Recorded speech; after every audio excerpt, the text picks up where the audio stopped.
Welcome back to our channel. In this video we're going to show you how to set up a beach caster rig. It's a form of surface fishing away from your commonly used controllers, bubble floats, free lining, stuff like that. And basically what it is a way of suspending the line out of the water while you're surface fishing.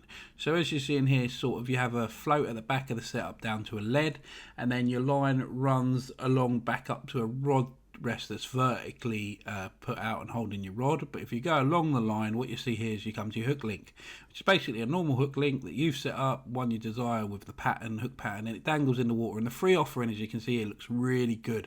Makes it very hard for the fish to suss it, makes it quite natural, hard to spot, definitely good for cagey fish. And yeah, we've had great success in the right conditions. We've got a bit of elastic here that you're seeing. You want to kind of set that at the depth that we'll discuss in a minute so the float doesn't drift back. But if the fishery allows it and on the right conditions, this can be really good. You don't want to use it if it's really windy. Again, make sure the fishery that you're on allows it. And it's just another way of surface fishing, especially on those really hot days where you're going out and you keep walking around and you're trying to get them going. This technique, you can kind of put it out, keep an eye on it, keep feeding around it. It will be in your rod rest, which is up in the air, and the rod will arch over. You get a big eruption, and you just catch the fish when they're being a little bit more wary. It makes it a little bit easier. Anyway, on to how we set it up. These are some of the components we use. You can use brands, varieties that you choose, but this is what we're choosing to use.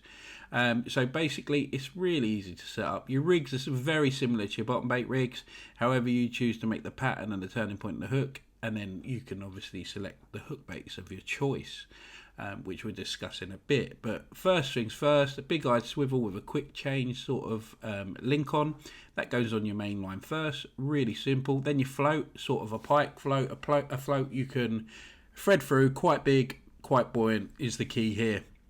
Various brands do them again. And then we've got sort of like a buffer bead, as to speak, and then a sleeve that later on we can pull over our lead swivel. And at the end we're just going to attach a quick change swivel, a swivel that you can attach the lead onto. There's another way of doing it, but we'll show you that in a minute. We'll show you this way first, but this new way that we've sort of come up with, that we believe we've come up with, we think makes it even better. So yeah, once you've done that and attach your lead on. Once your lead's on, all you have to do then is slide everything sort of down, back down, and then pull that sleeve over the swivel. The buffer bead comes down. That's just going to buff everything nice and simple. And then you've got that swivel that you put on first up there, and all you're going to do with that is get your rig, and yeah, really simple, quick change. So all you're going to do, loop it on. You can change rigs if your hook becomes bird after a few fish. You can have a few fish ready to go. If you want to use real dog biscuits that are going soft, you can have a couple on the bank ready to go, so you're not wasting time. Because even with swiping at this, the dog biscuit can come off after a while if you're using that. We use trim down pop-ups quite well, but this is your basic setup here that you're seeing. Now the only other thing we talked about at the beginning a little bit is, if you know the depth of water you're fishing, it's really handy, because you want to stop that float, because that float, if the current's there or the drift of the water or the breeze, it can move up the line, making it really awkward. So what we do is we try and figure out the depth of water that we're going to sort of be landing in, and we set this elastic back. You don't really want to fish the beach caster getting too deep a water. It can become quite difficult, but if you've got like 5, 6, 7 foot, it's perfect. So we set this little elastic marker sort of knot to stop the float sliding at sort of the depth of water, and then that float would just hit that and it won't be able to sort of go past it, but it would rip.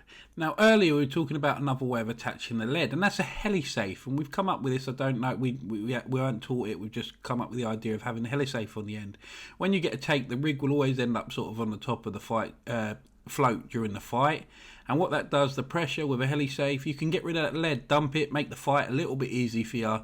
And again, there's another item there that's just out the way, and like anything, getting rid of that lead sometimes can really help with the fight. The other thing you need to be aware of, when you are fishing it, you need a vertical bank stick like here. So as you see in there, we just cast it out, and once we've cast it out, you put it in that bank stick, but you may need to tweak it a bit, you may need to jig it. So when you cast out your rod, as you see in here, we've casted it out now, we put it in there, float's gone in, as you can imagine, The floats will come up now, and that rig sort of midway down, it might be a little bit high and out the water.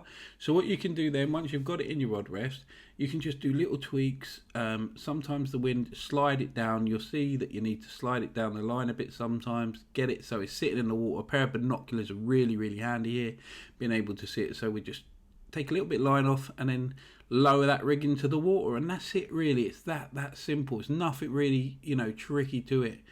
And as you're seeing here, when the fish takes it as well, what I talked about, that winding, see the float at the back? So what you want to do is wind quick. Once you get that initial take, wind quick, get that float and the slack behind the float to come forward. It will then hit the top of the rig, and then in turn, if you are using the Helysafe, that will drop the lead. If not, it will just stay on there. But if it did snap, the rig should just come off like a normal fishing situation, where the only thing the fish should be trailing is the rig. If you have concerns about the safety of any of your rigs, always check with the fishery staff and make sure they're happy with it and for it to be used and it is safe. In terms of hook baits for this, you can use dog biscuits. We use wafters, trimmed down wafters. They just last a bit longer, and the way we're presenting, we think the heaviness helps get it set right in the water. But you can use anything really on the hook bait because you're just suspending it down, even a bottom bait. I hope that's given you a little bit of an insight into how to set it up. Go and have a play. It can be a little bit finicky, but if you get it right, it's worth it, 100% worth it. On the right conditions, it can really put extra fish on the bank. Good luck. Thanks for watching.